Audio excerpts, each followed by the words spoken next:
Hey everybody, what's going on? Welcome back. It's Jordan here. Today I'm going to continue building the Lego tables.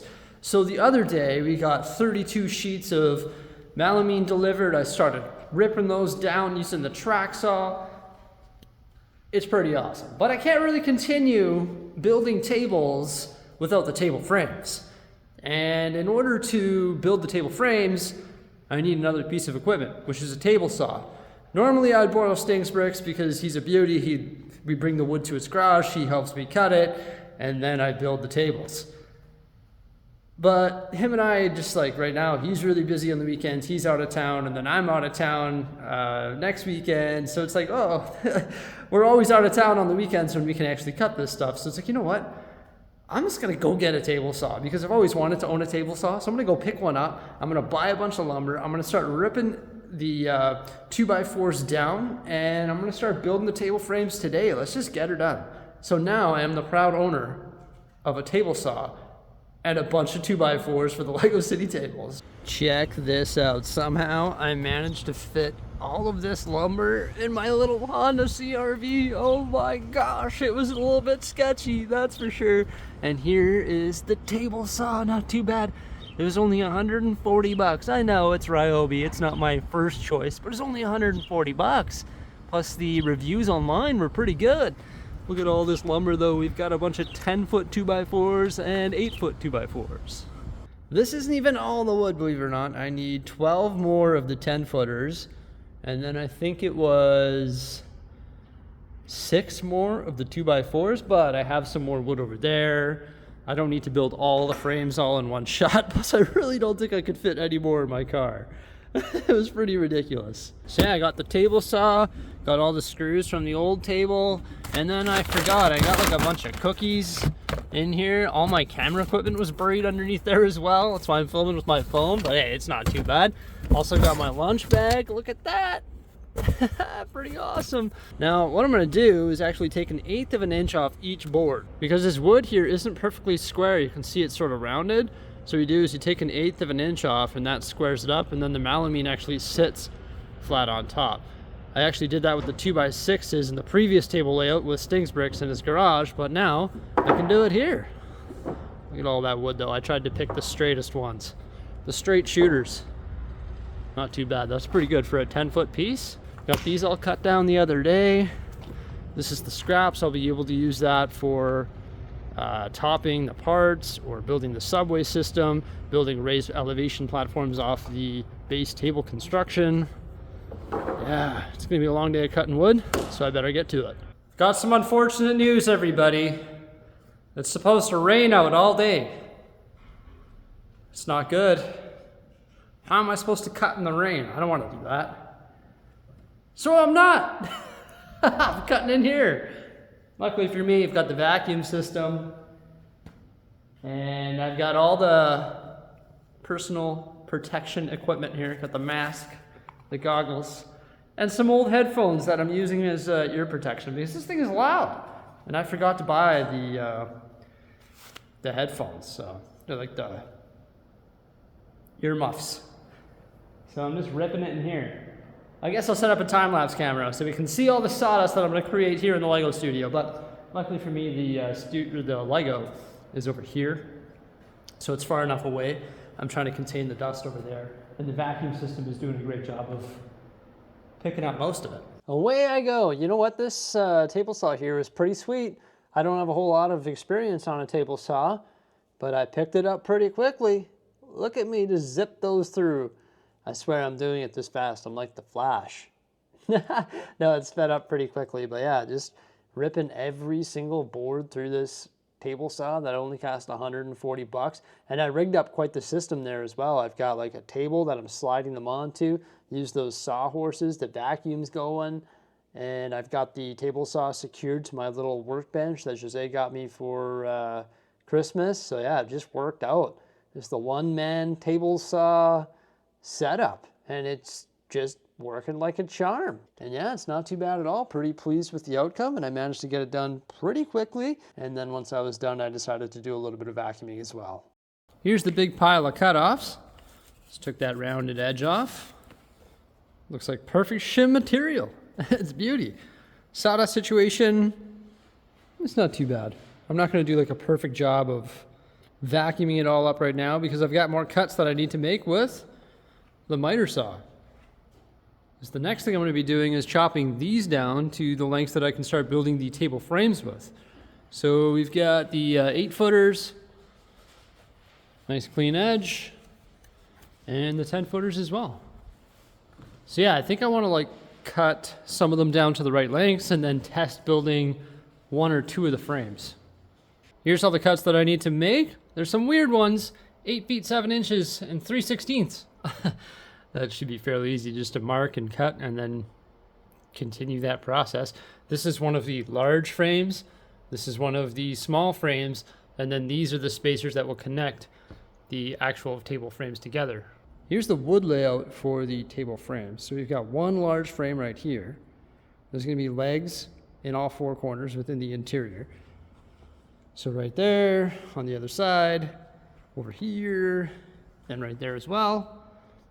And then there's the smaller frame in the center, which connects to the other large frame. And these are the table legs over here. Screwing these together is pretty easy with the impact drill, not too bad. The warped wood is sort of annoying. It's a little bit easier with 2 people because one person can sort of like flex it and put it in spot while the other person drills. But I managed to get this frame built on my own, not too bad at all. Putting the legs on Han Solo is rather difficult as well, so I'm waiting for reinforcements. There we go, it's the first frame with the legs on.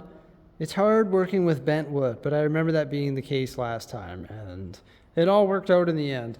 Because, for example, over here, this piece is bent. It just like starts to curve. So it's like, you drive me crazy. But by the time, put the melamine on and you put a little shim right here, even that out, it all works out in the end. Little like 1/16 of an inch isn't really gonna, factor in too much in the end. So there's ways of making it right. I know that the floor here isn't gonna be level, but recently I got a pool table installed in my house. And when the guys were doing that, I made sure to keep a close eye on it because I always do that in life. I always like to see how things are done. I'm just curious. And when they were doing that, they were using these like neoprene pads. They're like discs almost. They're circular. They come in different thicknesses. And they're for leveling the pool table. They go underneath the legs.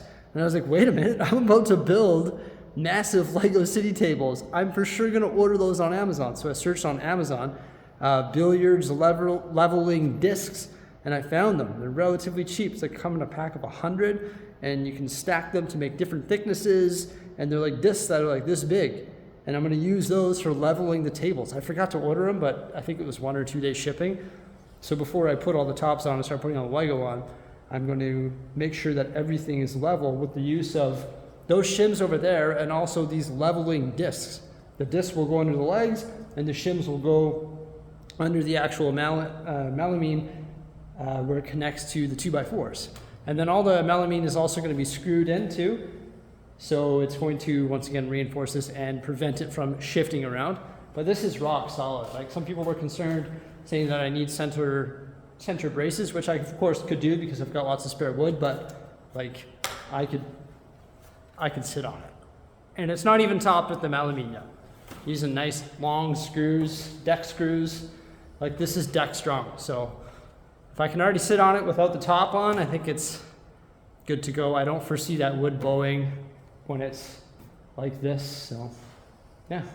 But if it does like become a problem, there's always a solution. It's woodworking.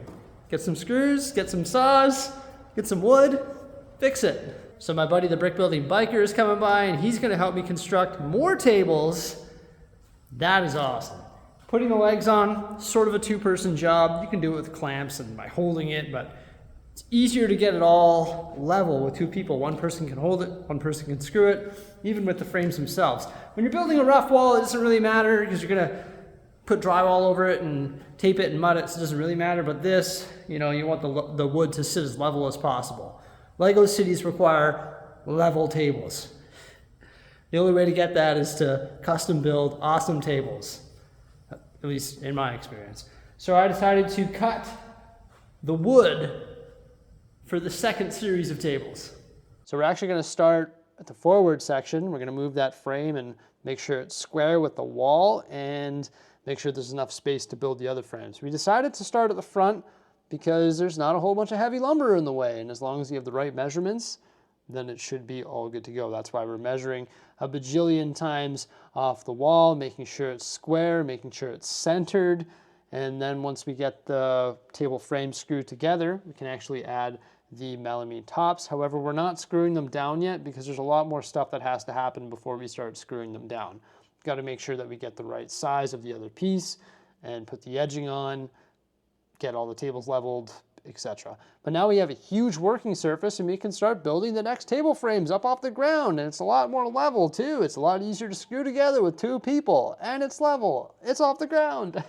Way easier. We're able to pop those legs on, and just like that, we're getting close to completing the second section of tables. Battery died in the drill. What's that? Talking to the camera. Oh. That happens a lot. Talking to myself. Yeah, battery died in the drill, but that doesn't take long to charge. So far we've got one of the huge frames ready to go there. It's pretty much topped. And we've got two of the larger frames ready to go for the next section. And there's gonna be 4 sections total. Look at the K-Walt go. Oh my gosh. He says he's gonna hand screw the rest together. We'll get this done. We're there. We're almost there. Wow. The battery's back in the drill, so we can install the legs and also connect the separate sections of the tables together and then move it so that it's square with the wall and also square with the other table. Once again, it's not finalized yet. We're definitely not going to set this in stone until all the frames are made and connected. But we have made some tremendous progress today. Look at that. We've got 2 massive tables. There's still a lot of work that has to happen here, though. We've got to build 2 more massive tables, and then we've got to connect those tables. I want to talk about some ideas. So I mentioned in previous videos, and also in this video, I showcased the fact that I wanted to connect these tables in 3 different sections. The first section would be right here. There would be a 65-inch or 6.5 base plate connecting point right there. There would be the same on the other side, and then there would be a 70-inch connecting point or a 7 base plate connecting point, which is this right here in the center. Now, I don't know if I'm going to do that right away. I have the wood to do it, but I don't know if I'm going to do that right away. I will be connecting them in the center, of course, because why wouldn't I do that? These tables have got to be connected. It's got to be one large connected Lego city. But I don't know if I'm going to do the side sections yet. For now, I'll probably leave that open because there's going to be a lot of development that has to happen with these tables. So I'll probably just connect it in the center. This walk space here is approximately where it'll be. It's about 3.5 base plates or 35 inches. So we'll be able to walk through here and access the center. And once I fill the exterior, if I run out of room, then I'll have to crawl. But crawling shouldn't be too bad. I've done it before in the past, and it's really not too bad. So yeah, that looks good, hey? We're getting there. It's not completely level, as I mentioned in this video. I need to do some shim work. I also need to get like I think they're neoprene, or there might even be rubber, the things that go underneath the legs. They're like hockey pucks. Envision hockey pucks that are cut really thin. That's sort of what I'm going to use to level off the tables. The floor isn't that level. The wood is bent in some areas here, but once we screw these tables down and put the shims on, it'll be perfect, good to go. I also need to treat the edge. So there's a couple different ways that I could do that. Actually, Kevin came up with a really good solution for that problem. So these edges here are rather sharp. They don't look that good, and something has to happen. In the past, I would use this stuff that you iron on, and it completes the edge like this. So you iron it on, and then you use this trimmer, and you just trim it off. So I could do that, but what Kevin was saying is maybe what you can do is buy like the 5/8 trim. So it's like a piece of trim, and it's actually rounded. And then what you can do is paint that white, and then just nail gun it on. And then you have this white rounded edge, so it gets rid of this rough edge and fixes that problem. So I'm sort of leaning toward that because I think it'll make it look better. It'll be safer for my hands and also for my kids, which might be running around here one day. So I'm sort of leaning toward that idea. Each section, like each piece, will need to have its own piece of trim. So I'd have to cut it to the right size and then nail gun it on and paint it. So it's a little bit of work, but probably the same cost as getting the iron-on stuff, and also probably the same amount of work, I guess, in the end. In regards to lumber, I've got pretty much enough lumber to, no, actually I don't. I've got enough 2x4s to do all the connecting sections and build the rest of the tables, the 2x4x8s. But I don't have enough 2x4x10s. As I mentioned, I wasn't able to fit enough in my vehicle. So I've got it separated here. The pile on the left is actually for completing the actual table frames, and the pile on the right is for connecting the tables, and that's enough lumber to connect them in all 3 positions on all 4 tables. And I still need to build 2 more tables. Also, I need to get 2 more 8-foot lengths of the 4x4 posts so that I can cut more lengths. In regards to painting the table frames, I'm probably not going to do that just because I don't think you're going to see it, because there is a foot overhang. That is sort of weird. Why is the melamine overhanging a foot? That's sort of strange. Well, that's because I have this subway idea. And I think we're going to build a subway around the entire perimeter of the city. So how I'm going to attach that, I haven't quite decided yet. There might be some sort of bracket that comes off the leg and then supports the wood. There might be some wood that comes off here and then just sort of goes like 90 degrees out, and then I take some more of this melamine, rip it down to a base plate, and then do a base plate around the entire perimeter. How I'm going to construct that, I haven't quite decided yet, but I'm for sure going to do some sort of subway in the future. So what do I need to do?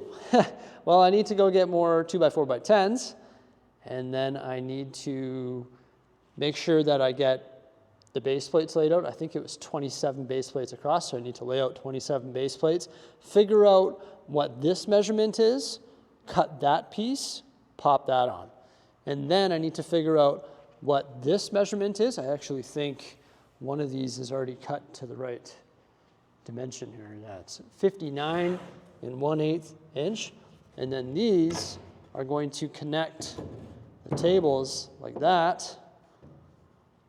And I need to do that, and then I need to figure out what the measurement is here, 3.5 base plates by 6.5, or 3.5 by 7, that's what we're going to start with. Cut those, pop those on, and then just repeat that process until it's done. And back here, we decided to start up here and work our way back. And when we get to the very back, we're going to have 6 feet of clearance. So 3 carpet tiles of clearance. The city is going to go to the edge here. So that's 6 feet, 72 inches, more than enough. And on the edges, this was, can't even remember, 37 inches, I believe it was, which is more than enough space to walk by, even with a giant mill's plate. More than enough space. So yeah, pretty killer. There's the first 2 tables constructed. Let's have a quick look from up here. And when we look from up here, you'll probably notice that the tables are ending way over there. We've got all of this space. You can almost build a whole nother section. However, this wall right here would get in the way. So it'd have to be like a modified section for right here. Pretty wild, hey? Pretty nuts. So once the tables are fully constructed, the tops are all cut, and they're all screwed down in place, and everything's level, then I can start getting some of this Lego off the ground, and I can also start building some of the raised sections that would be running through the center of the tables. And then we're going to have all sorts of stuff. Train stations, train yards, beaches, oceans, boat yards, countryside with a campground, and of course the downtown core. Yeah, pretty epic, eh? I think so. What a great start. I'm pretty fired up on the day. And this should give you a better visual of the walking space. So this right here is 3 feet, yeah, 36 inches, which is your standard hallway. So that's beauty. And then here, this is when it's actually tacked down, it'll be 3.5 base plates. But yeah, we'll have the center section filled first. So all 4 tables running toward the back garage door there will be all connected in the centers, and then I'll figure out what we're gonna do on the sides. It's gonna be, you know, contingent based on what it looks like when I get all of this Lego up off the floor and on here. And it'll be like, oh my gosh, we're out of space. We already consumed all the space. We better connect and fill this all in. And then I'll do that. And then it's like, oh my gosh, we're out of space. Uh-oh. And then we'll fill this way. But I honestly don't think that's going to happen anytime soon. Oh my gosh, what a day. Getting table saw, cutting all the wood, building these table frames. Wow. Pretty incredible. When are we going to continue this process? I don't know. There's still a lot of stuff to do, but there's still a lot of stuff that I have to take care of, and I'm actually going away for the weekend, Saturday, Sunday, Monday, Tuesday. So I've got some other stuff that I need to take care of. I need to go to Home Depot. It's already like 8:30, 8:45 at night, so I can't go to Home Depot tonight because I still got to edit this video. But I'm excited about just getting this done. So everybody, that's really about it for the day. I hope you enjoyed this video. Please remember to like, subscribe, and stay tuned for some more great stuff coming out in the very near future, and have yourselves a fantastic day. Bye for now.